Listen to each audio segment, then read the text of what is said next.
Once again, welcome back students to our maths class of class 7. In the previous video, we have seen question number 6 and question number 7. So we are going to start question number 8. Exercise 8.3, question number 8. Amina buys a book for rupees 275 and sells it at a loss of rupees 15%. How much does she will get for it? So Amina, she is a girl, a lady. She has brought a book for rupees 275. So given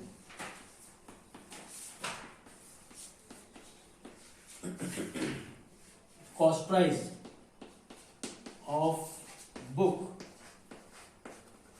equals to 275 rupees. 275 rupees. It is sold for a loss of 20%.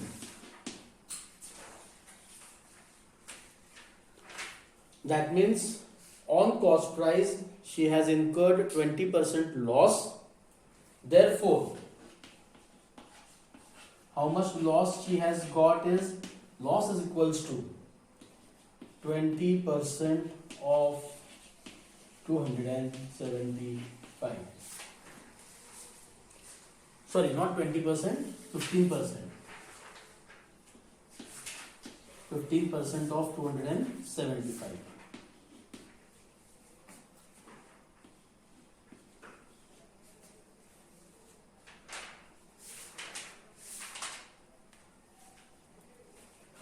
Okay, so this equals to 15 upon 100 multiplied by 275. Now we can see that there are common factors in 15 and 100, 275 and 100, but we will not do like that because at denominator we have 100. So when the denominator is 10, 100 or 1000, converting that number into a decimal fraction is quite easy. Here we can clearly see that we are not going to get a proper number, a whole number, because decimal number we are going to get in this answer. So we will straight away multiply 275 multiplied by 15. 5 5 are 25, 7 5 35, 36, 37, 5 2 are 10, 11, 12, 13, plus 5 7 2, 5 7 and 5 25, 7 and 3 10 and 1 11, 2 plus 1 3 plus 1 4. So 4125 divided by 100. So converting this into a decimal number, 2 zeros, so zeros will be there after this and this.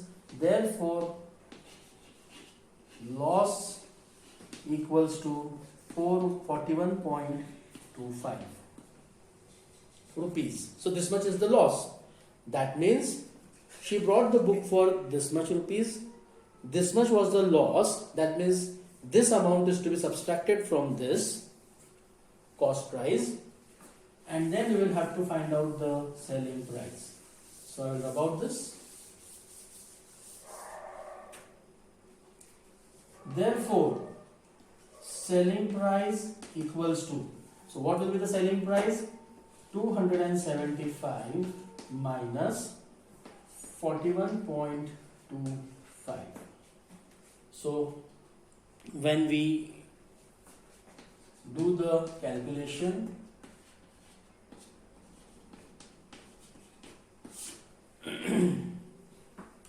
so 5 cut, here is 4, 10, 9, 10. Out of 10, 5 is gone, 5, 7 point. Out of 4, 1 is gone, 3. Out of 7, 4 is gone, 3 and 2. So the selling price of book equals to 233.75 rupees, and done. The question is done. So she will get rupees 233.75 rupees. Exercise exercise 8.3 question number 9. Now up till here we have seen the cost price, selling price, loss, profit, profit percent, loss percent, all those type of sums. Now we are going to start with the simple interest and that kind of sums. So 3 sums are there. Find the amount, question number 9, find the amount to be paid at the end of 3 years. So here number of years T is given 3 years or N is given 3 years, and in A sum principal equals to 1200, that is 1200 rupees, and rate is given as 12% PA. PA means per annum.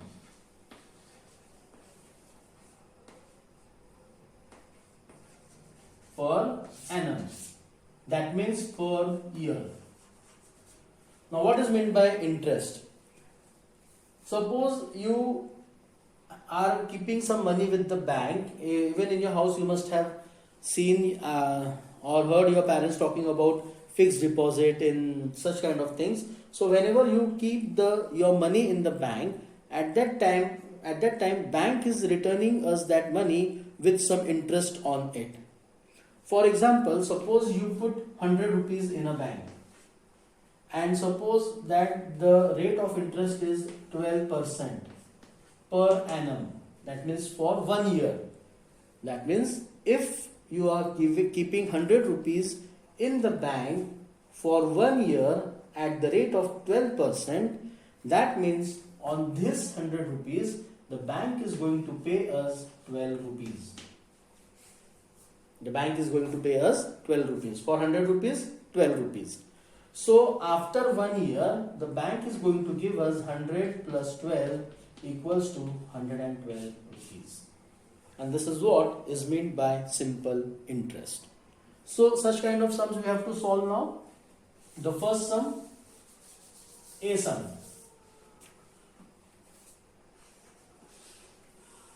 Do you remember the simple interest formula? Simple interest SI equals to PTR upon 100. In that important formulas, we have written this formula also. Simple interest, it is also denoted by I equals to PTR upon 100. So, A sum, P equals to sum of rupees is 1200 rupees. T equals to, T means number of years. Already in the question they have given that for both A and B sum it would be 3 years.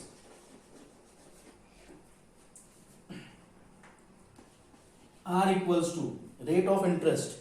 It is 12% per annum. 12% per annum, and we have to find out the simple interest. So simple interest equals to PTR upon 100.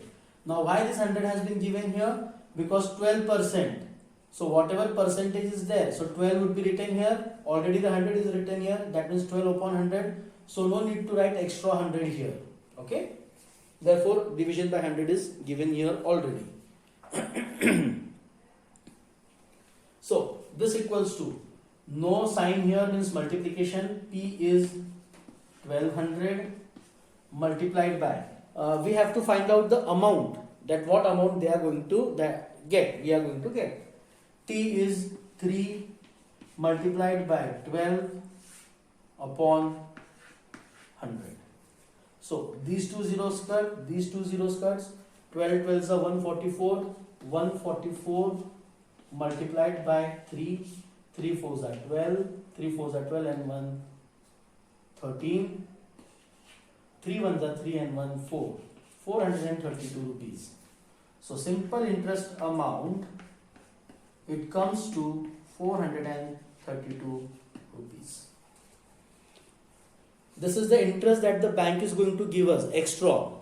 Plus, we are not going to get only this much money. We are going to get our principal amount also back. So 1200 and this together we are going to get back. So that would be the amount A equals to P plus SI. So this equals to P is 1200 plus SI is 432 rupees. So this comes to 0 plus 2, 2, 0 plus 3, 3, 2 plus 4, 6. So 1632 rupees. Therefore, if for 3 years you are going to keep 1200 rupees in the bank at the rate of 12% per annum, you are going to get back rupees 1632 rupees. That means 432 rupees extra. So this is what is called as simple interest. B sum is easy. You can easily solve that sum with the same technique. You will have to find out. Here only the P has changed. It is 7500. Rate of interest R has changed. It is 5% per annum, and number of years 3 will be same. So that sum is for your homework.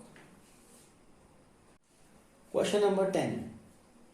Same simple interest sum, but here what is the difference is that maybe principal amount is not given, maybe rate of interest is not given, or maybe number of years is not given. So either one we have to find out. What rate gives? What rate? That means R is unknown. Rupees 280 as interest. 280 is the interest amount, that is the simple interest amount. On a sum of rupees 56,000, sum of rupees is given, that is principal, in 2 years. 2 years is the number of years or time period T. So given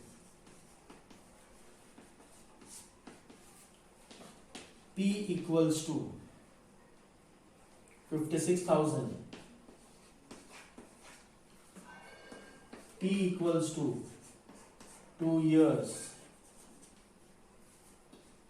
R equals to not known, question mark, and SI equals to 280 rupees. So simple interest equals to 280 rupees. We have 4 parameters: principal amount, number of years, rate of interest, and simple interest. Out of these 4, if any 3 are known, then we can find out the 4th one. So 3 are known, so we can find out the 4th one. Again the same thing, SI equals to PTR upon 100.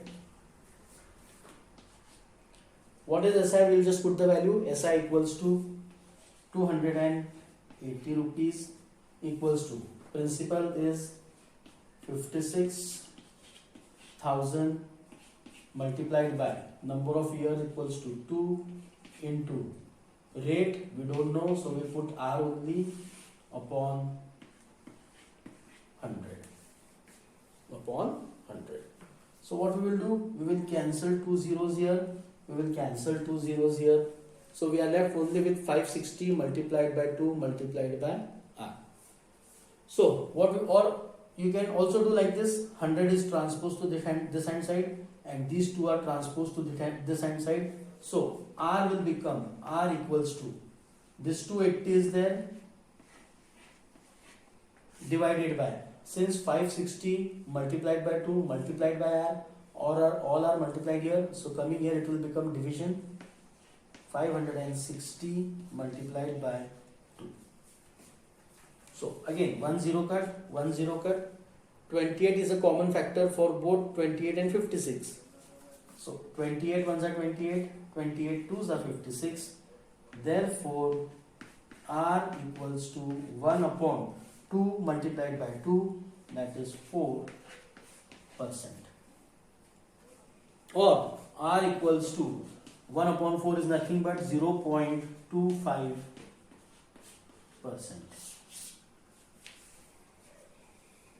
It is 0.25%. Okay? So done. And you can easily find out P. So any 4 parameters are given, out of 4, 3 are given, we can find out the third one easily. So we move towards the last sum now. Question number 11. If Meena gives an interest of rupees 45, now interest amount is given. For 1 year, T is given. At 9% rate per annum, R is given. What is the amount she has borrowed? So principal is not given. Again, given T is not given. P equals to 1 year. R equals to 9% and SI equals to, simple interest equals to rupees 45. Rupees 45. Same thing. Out of 4, 3 are given, 1 is not given, so we can easily find out.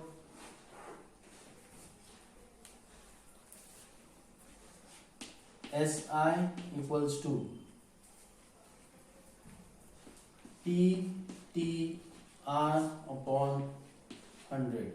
So this equals to, SI value is 45, P is not given, multiplied by T is 1 year, multiplied by R is 9, divided by 100. So first we will transpose 100 to this hand side. 100 is divided here, so it will become 45 multiplied by 100 equals to P multiplied by 9. 1 multiplied is the same answer we will get. Now 9 is multiplied here, transpose 9 to this hand side. So 45 multiplied by 100 upon 9 equals to P. 9 ones are 9, 9 fives are 45. Therefore, P equals to 5 multiplied by 100 equals to 500 rupees. That means she borrowed rupees 500 for 1 year at the rate of 9% per annum. The interest will be 45 rupees. That means she will have to give this 500 rupees plus 45 rupees as simple interest. And then this ends your unit number 8 here. Thank you very much.